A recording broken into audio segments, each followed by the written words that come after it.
Welcome to Story Comic Presents, where we interview amazing storytellers and artists. This is episode 296.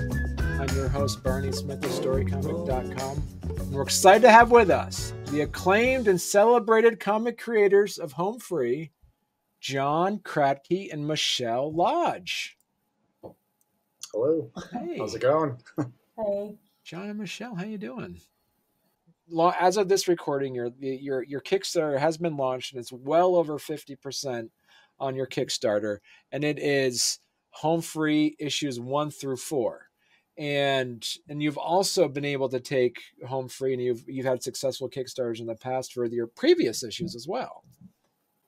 This one's actually our most successful, just in terms of like funding and how fast it got to where it is right now. Yeah, it was a nice, huge jump in that first couple of days. So it was kind of nice to see that, like, hey, we're doing something right. You know? Talk to us a little bit about the synopsis and the theme of the comic. So the main character is Sarah. She actually carries over from a graphic novel that Michelle and I created a couple of years ago. We released it as a webcomic called The Black Wall. So this is kind of like her story 10 years after the events of that one. We pick up with her. She's in a small town of Coos Bay, Oregon.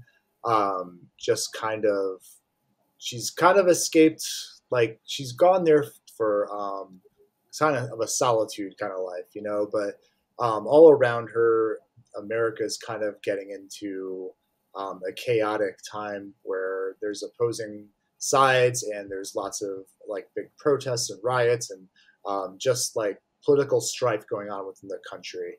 And she kind of takes the opportunity when she meets a young girl named Emmy, who's been abused by a pimp, to escape the country or to escape Coos Bay and just kind of take that as a sign. Hey, I'm going to get this girl out of here, take her to safety. Then I'm going to get the hell out of here too. It's time for me to go. And her plan is to go to Mexico and just kind of continue running. Right. Because that's what she's kind of done all her life, because she has a very, not a great past. You know, she's had a lot of strife, and now she's running to Mexico, and all along the way, she's kind of getting into some crazy situations, because as the country is kind of melting down around her, she finally hits San Diego, where it's come to ahead, and there's just like full-blown urban warfare going on, and she's almost to Mexico. But now we're on, you know, issue 4 and 5 are the last ones of the series, so we're just kind of like, what's going to happen to Sarah? Where is she going to end up? Right. So what was the conversation like between the two of you when COVID hit and when everything was on lockdown? Did the two of you talk to each other like, this is kind of weird, huh? Didn't we talk like, how was your writing of a post-apocalyptic setting changed since COVID? I think Michelle and I were at a point, we finished The Black Wall. She ran her own Kickstarter first with Momentality, and she had success with it. And I think we just, we put something together for a pitch, and we sent it out a bunch of places. Didn't really happen for us. And we're just like, what can we do? You know, what do we want to do next? And I think we were just like, hey, let's just do a Kickstarter together. We'll create like a new thing, just something short, and that's, you know, just something we can do to kind of get ourselves started in the Kickstarter universe. And so Home Free was originally supposed to be 3 issues, so it's supposed to be much shorter. But I ran it by some people, and there just seemed to be a lot of missing pieces. So I went back, and it just expanded to 5 issues. And it was written, I'm trying to like even, where did we start? We must have started in 2020 or towards the end, because the first issue we did funding for it in 2021 at the end of that. And I think is that when we did it? Sounds I about know. right. Those years are Yeah, kind of a blur. it is. It is. And we've been working together so long. I really don't even know exactly when it all started. Sometimes I'm like, when was that? I have to like go look for old emails and figure out the dates, or look at Right. our old website and like look at when we posted pages and like the dates that I had attached to them. But I think we saw the things going on, and like it just worked with like where Sarah's history was in the Black Wall comic and revisiting her life 10 years later. It just kind of worked out like that the world would be kind of in the same place because when we wrote the Black Wall, it was more about surveillance and everything, and we get into that a little bit in this story, but it's more about it was kind of a near dystopian future, not too far off, things that could happen to us, and I think the with the world, the way the build up to the things people talk about with civil war kind of stuff these days, and just like Mm, the going against each other right now. This comic just kind of naturally fit into building up towards that. So right. it kind of worked out, and just to reflect on life as it is right now a little bit. So talk to us a bit, Michelle, about how the process works between you and John. Do you have a hand in the actual scripting piece? Because the two of you have been working together for so long. Do you both have your own specific, segregated responsibilities? We can give each other feedback and do. Um, it's just most often, a lot of times we don't need to. Yeah, John takes care of the scripting side, and we'll ask if there's anything off, or what do I think, and you know I don't, I can't think of a time where anything's been off, or I don't think it's going in a good direction.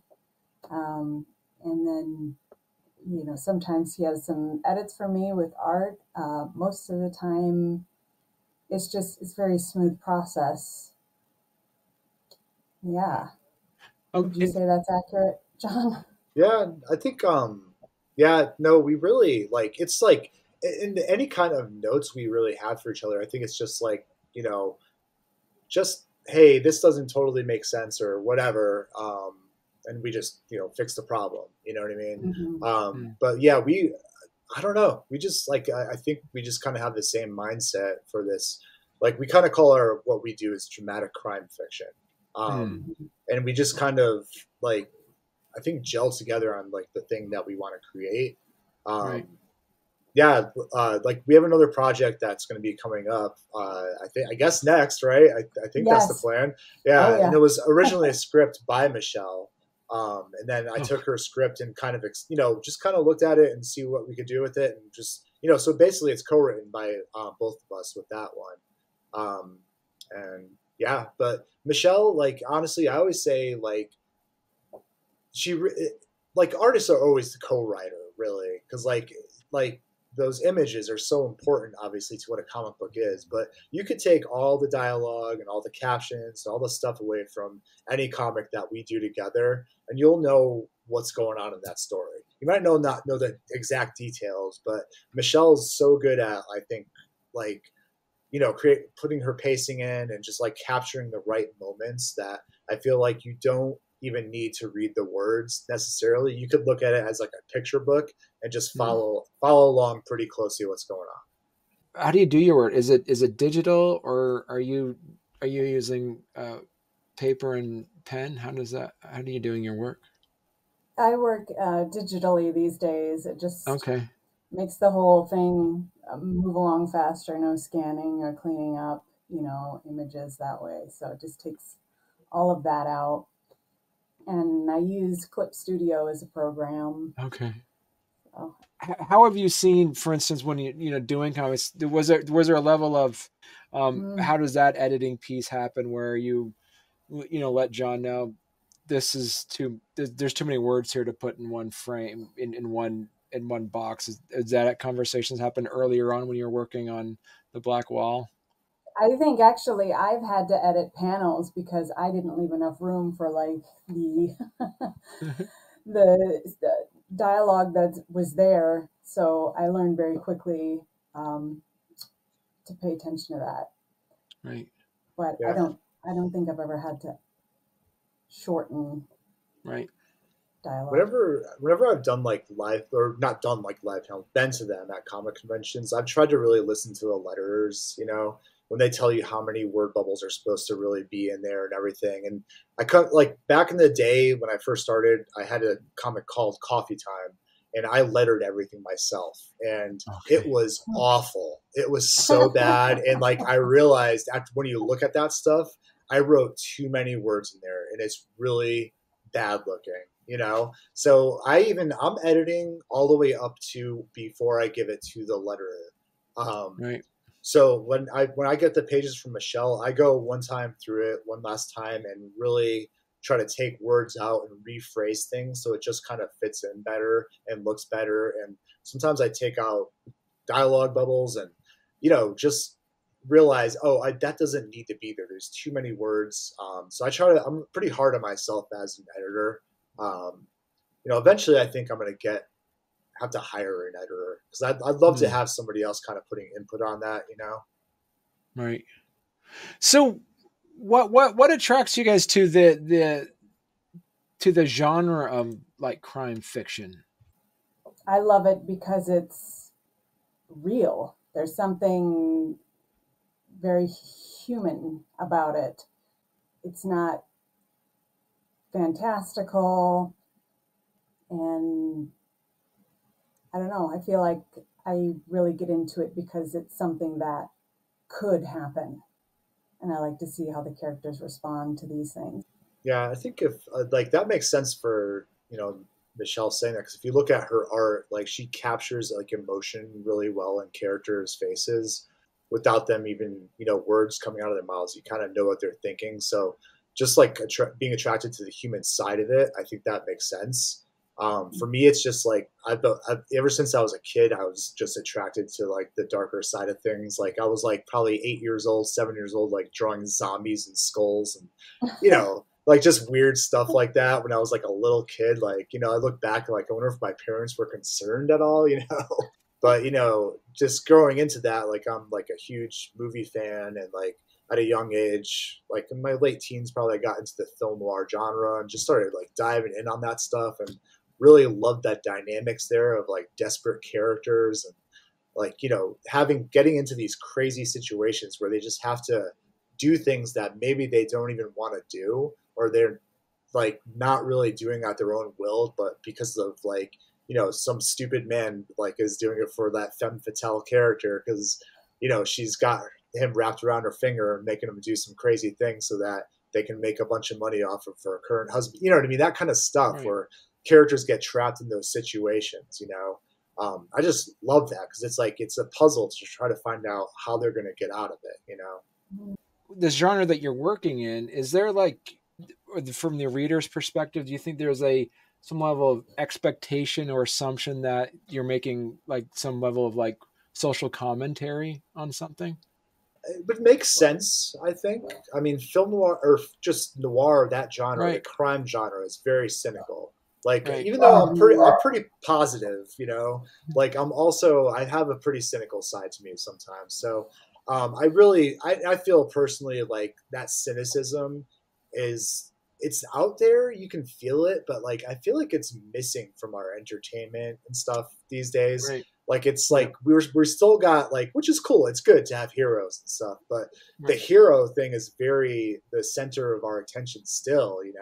But like, man, like it makes sense that film noir was big after World War II, like in the 40s and 50s. It just makes sense that there was this streak of cynicism going through society. And like, I'm like, where is my cynicism, my entertainment, man? Because that's what I look for.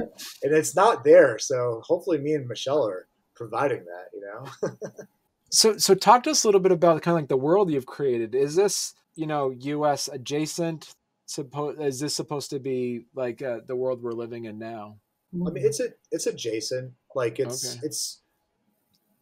I always like looked at it as like it was like a near future dystopia. It's it's the thing that's on we're on the edge of. It's not like it's not about AI like and robots and like you know what Big Brother and like it's that stuff is like there on the edge of things, but it's just like, hey, this could possibly happen, and do you really want this, Right. um, so it's kind of it's America, but it's not our America necessarily. But it's Right. America as it maybe can be, or maybe we can also avoid that too. What part did you like the most? The question for both of you is creating the individual storyline of watching somebody go through this, or actually creating the setting to have your character journey through this. Oh, I know. Yeah, definitely Sarah.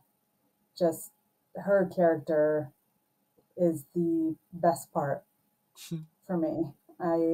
Yeah, I love her whole journey, her growth as a person throughout the Black Wall, and then now home free, and then she's got these values, but also a very hard shell that she's earned, to be honest. So I love the world around. Debatable. A lot of stuff to draw in that world. Because it's like a road trip basically. Because it starts in Coos Bay, Oregon. We go through the mount, like kind of like a mountain area of Oregon in the second issue, down to the Nevada desert in the third issue, and now we're in San Diego. And so she's had to like really kind of adapt to different environments on every single issue to draw. And then like the hardest part for her, I'm guessing, in San Diego, like I always say this, like I felt really bad writing the script for issue 4 because there's like it's a very action oriented and movement oriented script that's taking place in a city that's kind of fallen to urban warfare.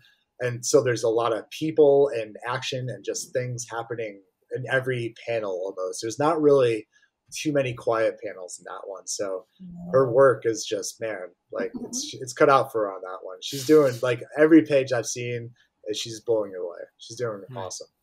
Oh, thank you.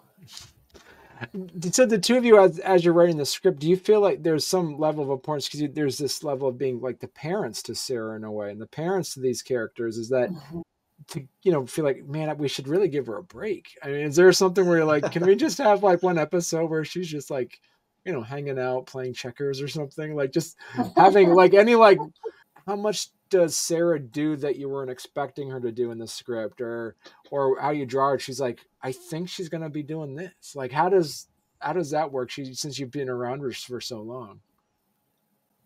I can tell you from my experience, John is amazing at keeping you on your toes as a reader, because issue 1 I read and I'm like, wow, okay. And then I'm thinking, I know where issue 2 is going. And then issue 2, I read it. I'm like, whoa, okay. I thought I was going over here. It's going over here. And then I read issue 3. It's the same thing. And it's like, whoa, it's amazing and wonderful. And I love it. I feel like, I don't know if I feel that like parent kind of thing with the characters, just because like as you're writing them, you get to know them, and you know how it is when you write. I mean, like sometimes you're just in the mode and like characters start doing things kind of on their own almost, just like the magic of writing kind of starts happening. And you maybe, obviously you're writing things that, hey, that's not the decision I would make in this life.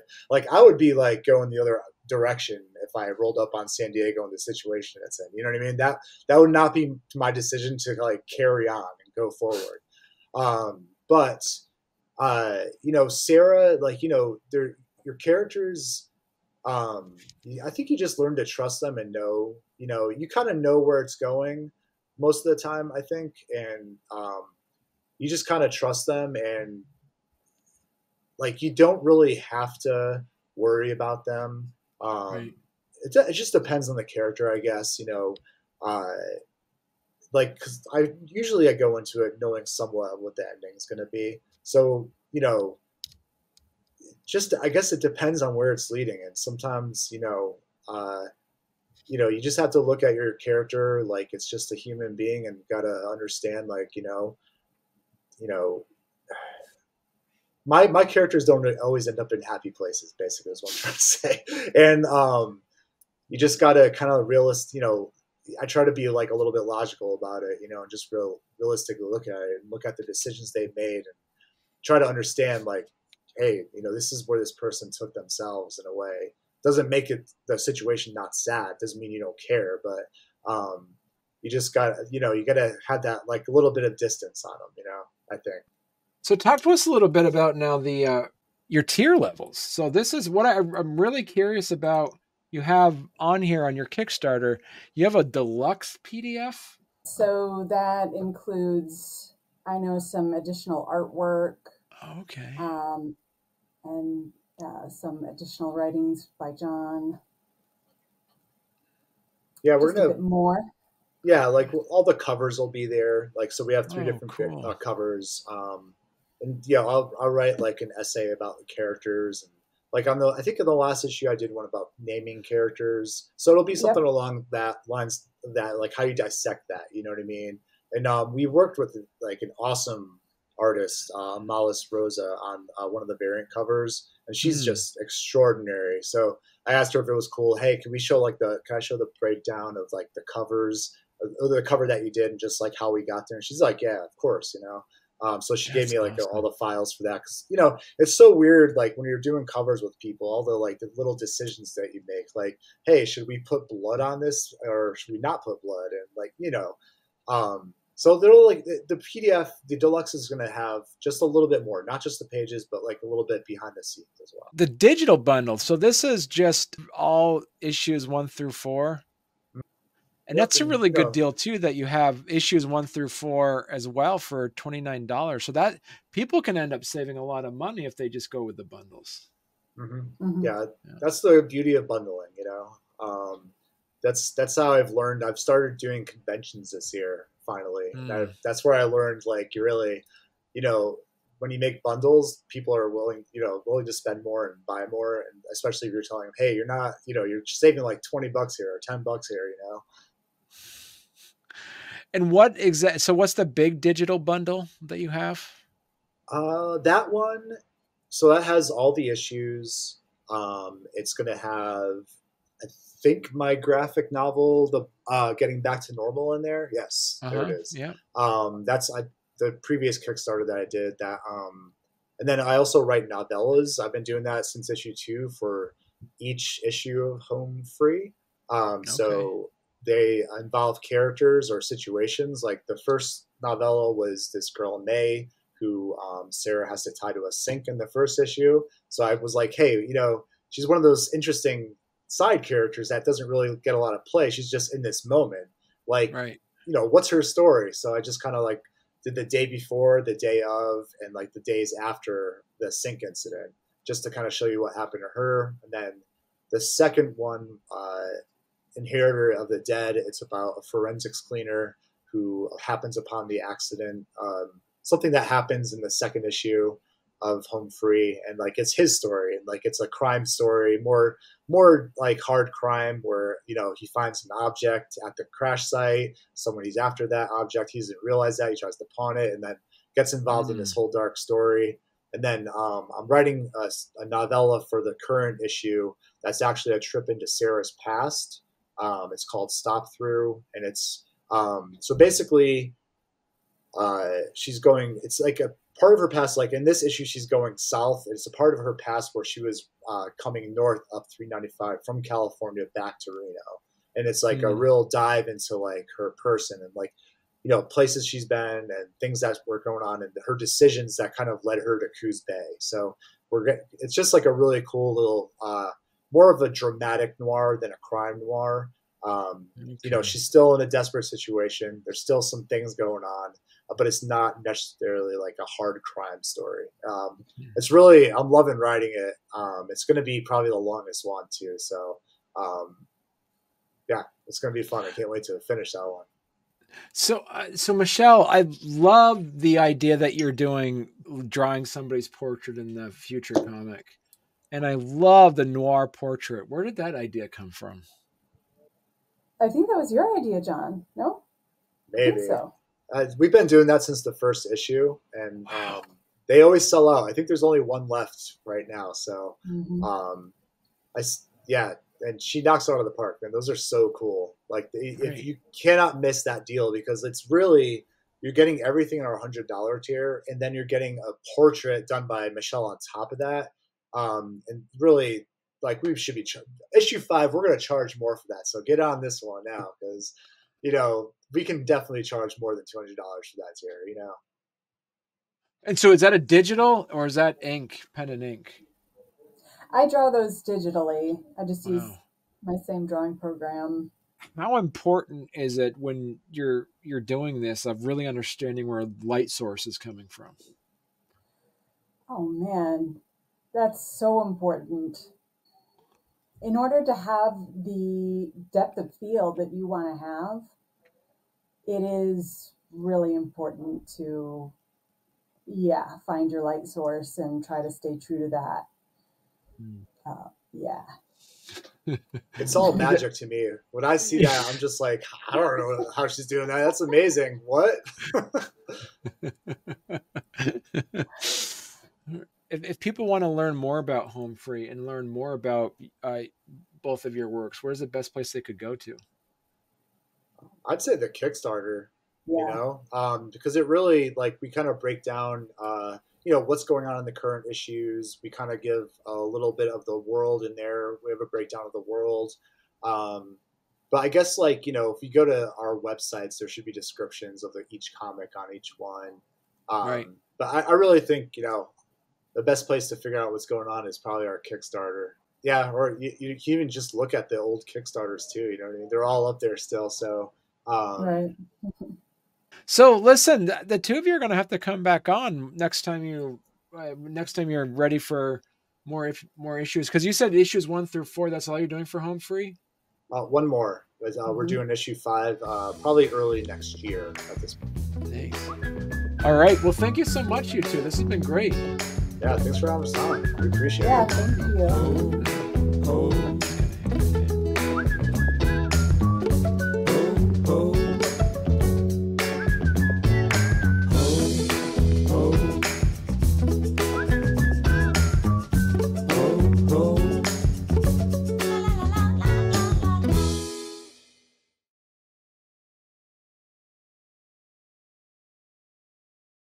I asked a librarian if she had a book about Pavlov's dog and Schrodinger's cat. She said it rang a bell, but she wasn't sure if it was there or not. So, all right. Anyway, let me do my intro. So I'm editing all this out anyway because it's not about me; it's about you guys. So here we go. All right.